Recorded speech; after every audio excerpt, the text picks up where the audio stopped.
Hey everybody, how are you all doing today?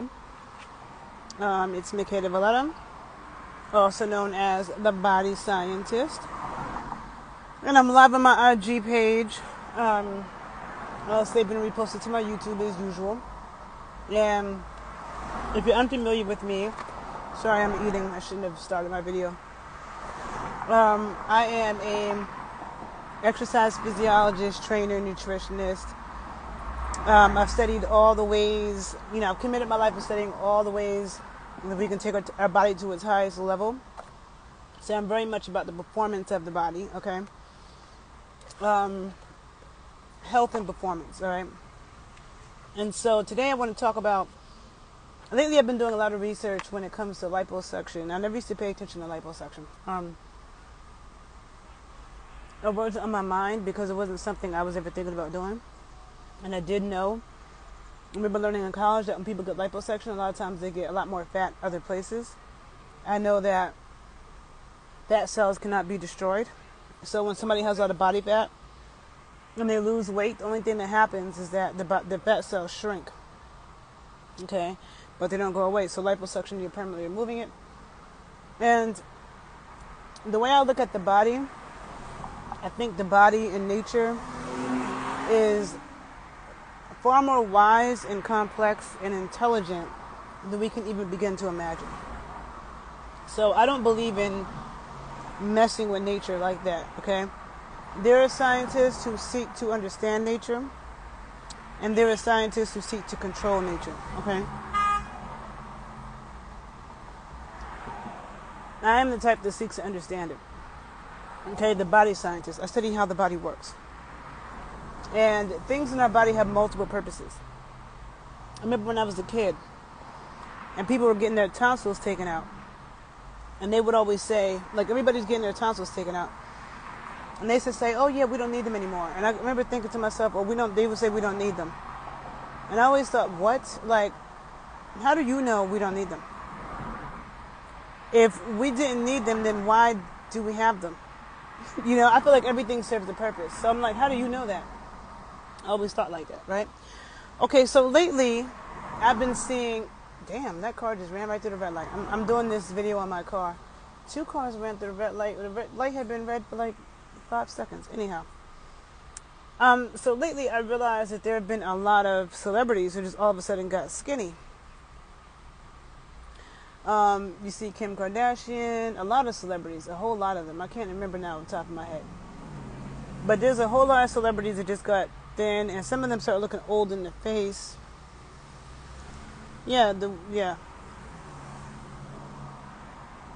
Some start getting old in the face, and so then I started seeing these things on YouTube about Ozempic. Okay, I'm just now finding out about this. It's like a diabetes drug medication that people are using for weight loss, and listening to it is so disturbing. Okay. Just like listening to these liposuction conversations, okay? And I'm going to do another video about liposuction. Today I'm going to focus on Ozempic, okay? But I'm just going to say that the whole thing with liposuction, fat is an endocrine organ. Muscle is an endocrine organ, okay? And I did a video years ago about the difference between the BMI and body fat percentage, because the BMI is an inaccurate number. It means absolutely nothing, okay? It's the body fat percentage that matters.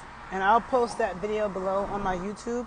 So if you're on Instagram, follow me on YouTube, The Body Scientist 81, and I will put this below. But it's the body fat percentage. What percentage of your body weight is lean body mass, which is muscle and bones, and what percentage is fat, okay? That's what matters, is the body fat percentage. What percentage of your weight is body fat? That's what matters. Not, the BMI just takes into account your weight and your height. It doesn't take into account the composition of that weight, okay? So, muscle is an endocrine organ, and so is fat, okay? So, to me, if you're taking away, fat cells that, are permanent loss, how do you know what you're doing to your endocrine system? Okay, so I'm just going to leave that there. Okay. Now, so Ozempic is this drug, okay, that stimulates the release of insulin, okay? It stimulates the release of insulin from the pancreas and also is connected to pancreatic cancer.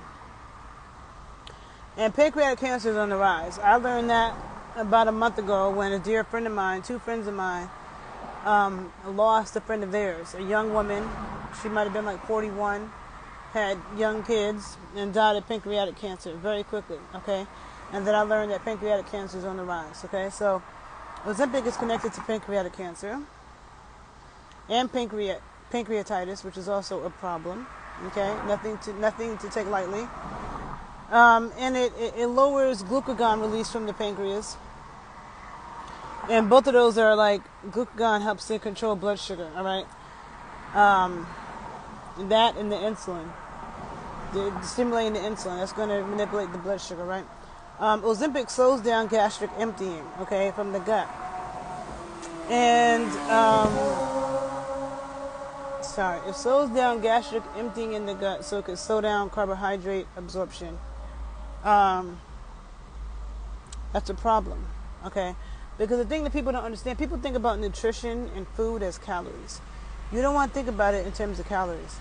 And I also did a video called Calorie Counting is Not an Exact Science. I did that video some years ago as well. That's on my YouTube page. I'll try to put them both below. But you don't want to think about food in terms of calories. You want to think about it in terms of nutrients. Nutrition is about nutrients. And there's a certain amount of protein and certain types of protein, certain amount of fat and certain types of fat that you need for your brain function, for proper growth and development, to keep your nerves strong, your skin healthy, your gut healthy. There's a certain amount of vitamin D you need, vitamin A, vitamin K, iron. They're nutrients, okay? So if you're just thinking like, and this is the problem, but like people get gastric bypass and the sleeve and all this stuff, now you can't eat food. Now you're malnourished. Malnourished means you're not getting enough nutrients. And drinking Pedialyte or Pediasure or whatever the hell people drink is not it. That's a whole bunch of fake toxic vitamins and a whole bunch of other poisonous chemicals. No. And it's very well known that people cannot really get adequate nutrition from a liquid diet. I don't care what liquid is you're drinking, okay? So Ozempic also suppresses the appetite. Again, you don't want to suppress your appetite and you're not digesting food. So now you're not eating. So now you're losing weight basically in a starvation diet, which is never good, okay? Which is never good because, first of all, you can't work out hard if you can't eat, okay? Like when you work out hard, your nutrient requirements increase and you get hungrier. You need more nutrients. So, you don't want to be trying to not eat, because I've heard people who take Ozempic, when they do start eating again, they're eating a whole bunch of crap. I've listened to girls on YouTube talk about how when they stopped taking it, they were craving food from the gas station. And they were craving food from 7-Eleven. Like, you should never crave food from the gas station, okay? If you're craving food from the gas station, that is a problem, all right? Something is wrong with your microbiome. You need to go take some probiotics and start eating better food and up your standards, okay? I never crave food from the gas station. I don't care what's going on. That stuff, I don't ever crave McDonald's. I never crave Burger King. I never crave the Waffle House, okay? That shit makes my stomach hurt. Because not only can I taste the difference between good food, but I feel it, and the bacteria in my gut, because I have a healthy microbiome, it doesn't crave that crap. A lot of those cravings of crap has to do with your microbiome. Okay? So that's a problem. So you go from one unhealthy thing, so you go from eating the crappiest food on earth to then not eating anything at all. That's incredibly unhealthy. That's one unhealthy extreme to the other. Okay? If you want to age well and you don't want your body to fall apart, you don't want your brain to fall apart, you don't want to end up with Alzheimer's and dementia, you need to pay attention to nutrition, the nutrients. All of those diseases come from years of not having the right nutrients, period, point blank. Okay? So Ozempic was approved by the FDA for people with diabetes, but then Sorry, people started taking it for weight loss. And the most common side effects are nausea, diarrhea, constipation. Now, to me, diarrhea and nausea and vomiting, that's your body trying to eliminate something, okay? Just like people are coughing like crazy and sneezing like crazy, your body is irritated and it's trying to get something out of your system. So you consume something and you start vomiting like crazy, or you get diarrhea like crazy, your body's trying to get that out of your system, okay? It's poison. With the diarrhea, sometimes it's not, but let's just say it's trying to expel something, okay? And then you got, the pancreatitis, the abdominal pain, and constipation is bad, okay? Like, if somebody's not moving their bowels every day, that's such a problem. It's really a problem, okay? And every day that goes by, that gets resorbed back into your system. It's resorption, okay? The toxins and everything get uptaken into your blood and stuff. So if somebody's not using the bathroom on a regular basis, that's a problem. So, therefore, there's nothing healthy at all about Ozempic, okay? And what's happening to people who are taking it, they're also getting Ozempic face. And I see it in Kim Kardashian, where she looks old because people are losing the fat in their face. What keeps our face looking young is the fat, okay? Fat is important. If you think about it, if you see a baby that's like all chiseled, supermodel chiseled cheeks and arms, you would think the baby looks sick. And when people stop taking Ozempic, all that stuff comes back, So to me, I just feel like there are no shortcuts, all of these people, want to do lipo, which is crazy because, again, do we know all of the purposes that fat cells play in our body? What your body's trying to tell you about certain things. And so now you permanently take fat off of a certain area. And then when you start gaining weight again, gaining fat again, your fat cells now it's going to be the areas that you didn't remove fat, those areas are going to get really big. So now you have no fat at all on your stomach, but you got a whole bunch of fat on your arms and your back or something. And fat looks better when it's evenly distributed among somebody's body. When you have it concentrated, you want fat evenly distributed. You don't want to have all your fat around your shoulders and, all your fat, and liposuction can be extremely, it can cause fibrosis, necrosis, so people have tissue that's dying. They have a whole bunch of scar tissue. Shit gets hard. You know what I'm saying? It's a whole bunch of stuff that's and people keep saying diet and exercise don't work. Diet and exercise don't work. But the truth is that people a lot of times aren't exercising correctly, okay? They don't understand, and sometimes they're starting too late, okay? Because that's why people say it's a lifestyle. It's a fucking lifestyle. You don't want to wait till you're 45 to be even 35. And your body's all out of whack. Oh, let me start exercising now. I mean, you can do that. It's better late than never. But it should have been a lifestyle from childhood, okay? Living a healthy, active lifestyle. Engaging in strenuous activity.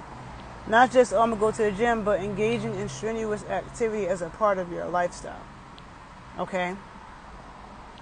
It needs to be ingrained. Not, I'm going to go to the gym for 3 months, and, I worked out for 3, 4, 5, 6 months. I worked out for a year, and I didn't get the results I wanted. People don't want to put in the work and the time to see what is your body telling you. Why are you storing your fat like that? Why is this happening? And work on correcting that. People don't want to put in the work. And a lot of times, the surgery could work for some people, but a lot of times it can backfire in a lot of ways. So that's just important. But this Ozempic thing, it can be extremely unhealthy. A lot of people are taking it. A lot of celebrities are looking skinny and old and sickly. you know. So, you know, it can just be, yeah, the body's like the earth is meant to move and shake. Yeah, the body needs to move. So I just wanted to talk about this really quickly. I was listening to an interview that Katie Couric did. Katie Couric did an interview with a doctor, and Katie Couric was saying that Chelsea Handler said that the doctors were just handing out Ozempic, like nothing, like just handing it out to everybody. And she didn't even know she was taking it, okay? She didn't even know she was on that, which is crazy because I'm not just taking pills, you know. But, you know, people, their face is definitely looking aged. And once you lose all the fat on your face and your face starts looking sunken, you can't correct that. A lot of vegans look like that too. Because again, you need saturated fat and animal fats, arachidonic acid, stuff like that to help keep your skin looking plump. So, yeah, so this is the whole Ozempic thing. I just wanted to talk about that. And I'm going to go enjoy the rest of my evening. I feel like every time I'm done with the video, I remember things that I meant to say, that I forgot to say, but that's all I can remember right now, okay? If I was you, I wouldn't mess with Ozempic, okay?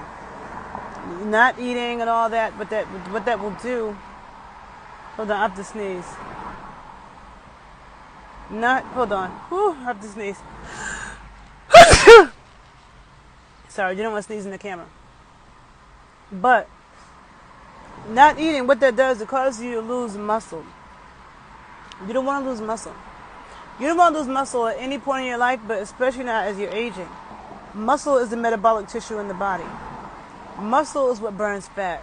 Muscle is what absorbs shock from going onto your joints. If you got knee problems, back problems, you need to strengthen any joint problems, shoulder problems.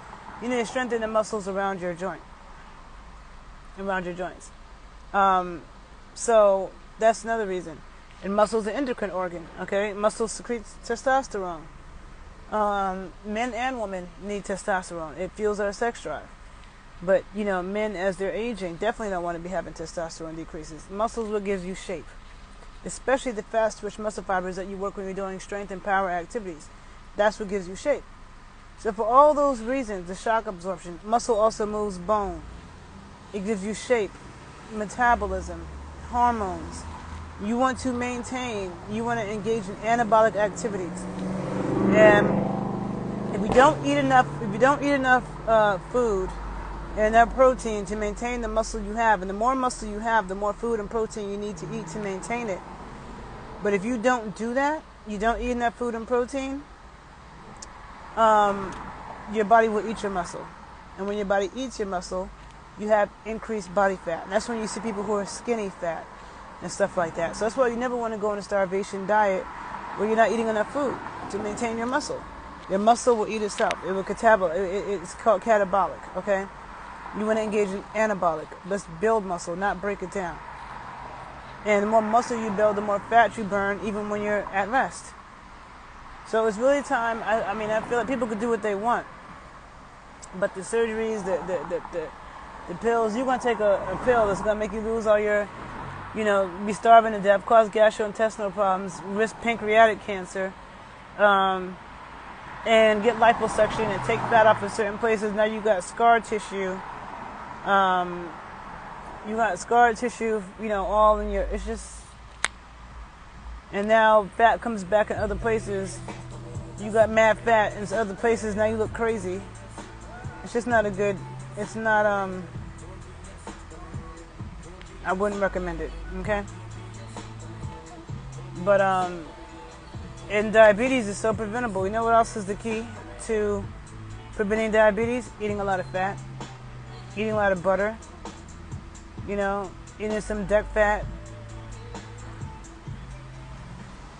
eating fat which is sugars. If you're going to eat fruit, eat some, you know, whole fat yogurt, whole fat cream to prevent your blood sugar levels from spiking so quickly. Making sure that you have a good microbiome, that you don't have an imbalance of bacteria that's making you crave sugar. Okay, that's how you overcome that. But diabetes is a problem, and it's totally preventable. Okay, and you want to get your vitamin D up. Vitamin D is responsible for making insulin, okay? And most people are vitamin D on the planet, period. But if you're diabetic, you're probably vitamin D deficient. So those are things you need to be focused on. Not taking drugs is going to do this and stimulate insulin and cause all these fucking problems. But I'm just going to leave that there, okay? I'm going to go eat and go on with the rest of my evening.